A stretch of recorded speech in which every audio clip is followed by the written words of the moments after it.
Hello, everybody, and welcome back. I am KRX, and we're going to be doing a little bit of a buyer's guide for the newest DLC for Cities Skylines Campus. And this is a DLC that is completely focused on making three different kinds of campus sort of park areas. So every campus is sort of like, just like in Park Life or Industries, it's its own like district area, right? You have the tech college, the liberal arts college, and then just sort of the generic university. First off, let's take a look at some of the stuff you get for free in the free patch, just so there's no confusion. In the free patch, you get the bus model, the school bus model, which is just a regular bus. It holds 30 people. You can have it set to go anywhere. It goes along a route. It has nothing to do with times of day. It has nothing to do with schools. It has nothing to do with picking up kids and taking them to high school or elementary school. It's just a bus that looks like a school bus. It's still really cool to have these going around, and you can definitely utilize these in areas to make it kind of thematically feel like a school bus. We get some additional free props that go into the prop tab, just like what we got with Park Life. So that isn't none of these different benches and stuff require actually purchasing the DLC, which it's kind of nice to get stuff like that. I like having stuff like that in my back pocket. We have the public libraries, also a free ploppable building, which is kind of nice to finally get these, and people can visit these and they add land value, and people they're like entertainment and land value for the surrounding area. And then we can unlock a new unique building for free. This is the academic library. So this is a unique building that you can earn for free by basically you have to just build a bunch of public libraries and stuff like that. So the stuff that you actually then have to buy is all the stuff for the three different campuses and the different arenas. So this is, of course, the arenas are one of the exciting things that come with the DLC. But I've been kind of enjoying poking around with the with making the different campuses as well. So for the tech college, it's going to basically be parallel for all three different kinds. They're just going to be unique models and assets for each different college, right? So this is the tech. We have admissions, I guess, the main building, admissions. There's study halls, there's dormitoriums, there's groundskeeping buildings, there's sort of book club buildings, gymnasiums, cafeterias, IT club, sort of a club building, auditoriums, graduation ceremony areas. This is a library, I believe, laboratories, things like that. Eventually, you also can unlock larger buildings, even larger unique buildings. All of these are non-unique. All of these core ones you can put down as many times as you want, which is really, really cool. These large ones here down here, these three are unique. These are like the augmentations to the tech college itself. They add a large capacity of students to the college. This is like the police academy, and they're sort of themed based on different ideas. So this is like the police academy, this is the engineering school, and this is the tourism and hospitality school. Eventually, once you get to a level 5 college, which is actually kind of tricky to do, you can get a museum, a unique museum for each of the different universities. These display the research projects that your university is producing. So this is basically a unique building you can put anywhere in the city. It works like every other unique buildings, but I think the attractiveness of it goes up based on the displayed research projects that your universities have completed. So it's actually going to display stuff that your university produces. And that's one of the fundamental ways that these level up is you're going to be funding grants and you're going to be paying for academic staff and stuff like that, and it's kind of a customizable a little bit. And the more you fund the college, the more research projects you'll be able to output from the college, and that helps. And that's one of the key requirements for getting it to level up is getting more of those academic works produced. So over here we have the liberal arts college, same kind of thing going on with study halls, dormitoriums. This is the admissions building here. Not actually quite as kind of kind of awkward looking a little bit compared to the one for the tech college, but there you go. Just different, completely different assets. Maybe an auditorium here. Maybe this is a cafe. Yeah, it looks like cafeteria. And then you have the three giant buildings here: School of Education, a School of Economics, and then the School of something. So these all essentially work the same. I don't think that feeds into anything. It might kind of, by getting different sort of augmented wings of the university, like these different sort of schools, you might be able to produce additional academic works or academic works of those sort of categories and stuff like that. And then finally we have the main sort of, or just the university that you unlock last, right? So in order, you unlock the tech college assets first, then you can start working on the liberal arts college, and then you unlock the university stuff at, I think, 28,000 pop, depending on, a little bit of fluctuation there depending on the map itself though. But here we have um, just the generic sort of what it's considered the standard university, I guess, which includes medical school of medicine, school of law, and then also a school of science. So this I think is the school of law here, school of science, and medicine here. So it's pretty neat, right? It's pretty cool. Unfortunately, you cannot mix and match these things. So the assets for this section are only for this section, which is kind of meh. But that's, it's kind of understandable a little bit too. But I think some of these things you really should have been able to mix and match. I mean, why can't I put this over in the tech college? You know, just because this has a certain color roof, it has to go over here. You know what I mean? I'm not sure. But I get that, like the medical, when it makes sense to put the medical school in the tech college, but there you have it. They cannot be mixed and matched. We do have 5 new arenas, and these work exactly like match day arenas if they're not inside campus areas. There's some cool little animations. You can actually sort of see them playing, like they're actually playing baseball here. You can see them playing American football. So some really cool stuff, just like the match day stadium, right? But now we have an aquatic center. We have a basketball arena. We have the track and field. Wow, look at that person pole vaulting. Pretty cool. So these are really neat. If they're outside the campus areas, it's just a match day stadium. They host games every once in a while. People show up. You sell tickets. You make tons of money. It's just happy days. If they're inside the campus area, then it's actually part of that campus's sports athletics program. So, like if we click on this, there's no button down here. It looks exactly like the match day screen. If we click on this, it looks almost exactly like the match day screen, but there's a button down here that shows campus area, and this takes us to the Varsity Sports. This is the liberal arts college. Doesn't matter, they could all have athletic programs. Here we can actually customize the team identity to one of these different mascots here. We could be the chirpers, change the color, so on and so forth. Kind of a little thing, but there you go. And based on when we win, we can earn trophies, which is additional money. It also increases the attractiveness of the team. By boosting the attractiveness, we can get more people to show up to the game. We can maybe charge more for tickets, or so on and so forth. People showing up to the game helps us win.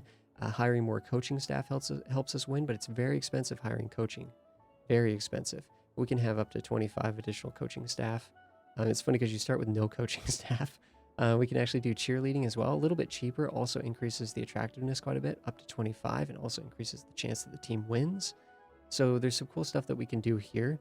It's relatively, I'd say this is relatively basic, but there's a little bit more than just if it's a match day stadium. So it's kind of fun to be able to do this. I believe winning also, winning and losing affects attractiveness as well. Winning leads to more trophies, and more trophies leads to more attractiveness. And I think it all kind of ties into, like, I think winning kind of equates to winning a little bit. Of course, if you win, you're making more money as well, because the trophies are worth money. Starting at the top, so that was sort of the varsity sports. That's how it's different if it's inside a campus area. Just the campus areas in general, we can see that there's different requirements for leveling up here, a certain amount of students, a certain amount of attractiveness, and then the academic works. Well, there's an academic year, I believe it's 40 weeks, and every academic year you get evaluated, and you can see your yearly reports down here, but we haven't had any yearly reports yet. Every 40 weeks you get evaluated for the things that you made that year, the things that you did, how many students attended, how many toga parties there were, how many graduates, all this stuff, right? Cool stuff. The academic works is a big way that you progress the prestige of the university. Higher prestige means higher tuition costs. It means more foreign exchange students, which pay a premium to the university. Some of these universities can eventually make a ton of money once they get prestigious. They can start really printing money. So we have different policies here, including making it free. Universal education makes the campus completely free. We have some policies for the varsity sports here, like advertising campaigns, to try to get people either to try to get the teams to either win more often or more people to attend so that you can make more money that way. We also have things that affect the happiness of the students, like student health care and free lunch. Visiting scholars helps us with, gives a faculty bonus, and potentially maybe helps lead to more academic works. We can hire more academic staff at a huge premium, but we can increase the chance that we get academic work creations every year, which is really, really nice. And we can also do grants to get academic works as well. In this case, because it's a liberal arts college, we can do literature, music, and cinematography. And that's going to be basically the same for all the different campuses, right? This is going to be essentially copy and pasted, same policies and so on and so forth, same academic work system. It's just that this now says, oh, it's hospitality, IT, engineering. Like it does create different academic works, but it's all just kind of for flavor, right? These ones go into the technology museum, these ones go into the art gallery, so on and so forth. That's basically all the stuff that you get with the campus DLC. The last thing that we can take a look at is the two additional policies. You get the for-profit education, which reduces the upkeep of all the building costs by 50%, which is actually like huge because we could see that the upkeep for like this one was like 20,000, right? So we could cut that in half. Reduces the happiness of the citizens. Basically, the land value that this provides goes down a little bit. And these boost the land value significantly. If you build this in an urban area, everything around it's going to be max level buildings, probably, because it really does pump out the land value. Book fairs affect public libraries. These basically just increase the happiness and entertainment value of public libraries, but increases their upkeep. This Industries 4.0 is the other policy that was added, but this one was added in the free patch. This one's pretty cool because it actually, all industry workplaces are for well-educated and highly educated citizens. So it gets rid of all those low-educated jobs from your industry areas. That's pretty cool. It also increases production output by 50%. The only downside, and it's kind of a big downside, it reduces the actual workplaces by 30%. So you get less jobs. You actually take out jobs, and I guess you're automating them or something like that with robots and higher paying jobs and stuff like that. So you get rid of a lot of the grunt labor.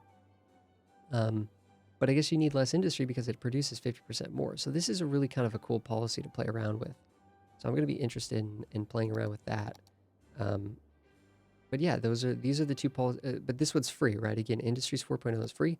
These ones you get with the DLC. So let's go take, and that's kind of it for the campus stuff, right? And there's a good amount of stuff here, and considering a lot of these aren't unique and campuses are creative, it's sort of the way you lay things out is going to be creative. It's going to be based on the topography of the map. It's going to be based on the city design. I could see these coming out very differently every time, like Park Life, like Industries. It's going to be something that augments and enhances all of your cities to come. So I'm actually really enjoying it. And so let's go take a look at the 5 different maps that are added in this DLC, and then we'll wrap things up. Alrighty, so the first map added is a European map called Northwood Hills. And if we're looking around this map here, some really nice texturing on these different hills. Some really nice sort of skinny rivers that are kind of, I think, relatively believable. Some really nice little lake sections as well. Lots of detailing, lots of rocks. Ruins are being applied in these different areas. So these lake areas look pretty good. I think this map's actually kind of cool looking. There's very clear sort of buildable areas here, but I think being nestled into this mountainous area, I think that, the kind of screenshots, the backdrops that you're getting here when you're going to be taking screenshots and stuff, I think is going to look fantastic. Some of these rocks just seem to be kind of plopped out here, like this doesn't. I mean, does any of this make sense? I don't know, but there you go. At least you could tell that this was at least a labor of love. The maps have definitely been getting better as the DLCs have come out. I mean, lots of interesting sort of texturing in here, sort of like this is an area that used to be a river. Maybe this is a dried up, this is literally a dried up riverbed. And usually, during the rainy seasons, this actually floods and stuff like that. Pretty cool, pretty neat. So this is Northwood Hills. Now looking at Murky Coast, this is the second map with campus. This is a boreal map, and I really like this one. It's the one that I actually chose to play on first. The hills maybe aren't as textured as a couple of the other maps that are included, but I like this starting here in this central sort of like what ultimately is like this clear valley with relatively flat land through this sort of winding river along these two sort of like mountain regions on each side. And I just feel like a city through here is just going to look pretty interesting. I think the water itself is going to kind of force you to come up with some creative solutions to things. I just think there's a lot of potential with this map. I think it's going to be a fun one. And this one is going to be called Wolf Creek.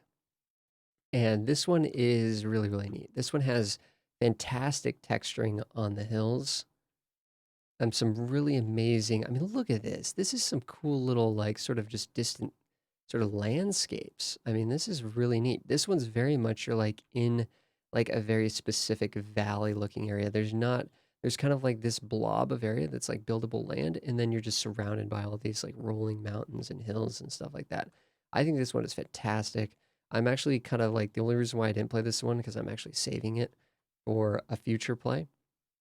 But this one's really, really neat. I think the train line coming through here looks really, really nice, just kind of winding through just a little bit of winding around, kind of, with the different topography and stuff like that. You have really a good sort of flat area, but it's chopped up by the rivers. It's sort of chopped up by this lake here. You, of course, have the mountains as you extend out and get a bigger and bigger city. But I just think this would be a cool place to have a big, giant city. You have this little bit out here that's across the way. There's a lot of different ways that you could play this map, it feels like. And I think no matter where you're looking from your city, it's just going to look really awesome in the distance. And I'm kind of a sucker for the boreal maps, to be honest. So that was Wolf Creek. Now we're taking a look at a temperate map, Marin Bay. And I love the start to this one because literally your first tile is this island. Like this is where you get to build on your first tile.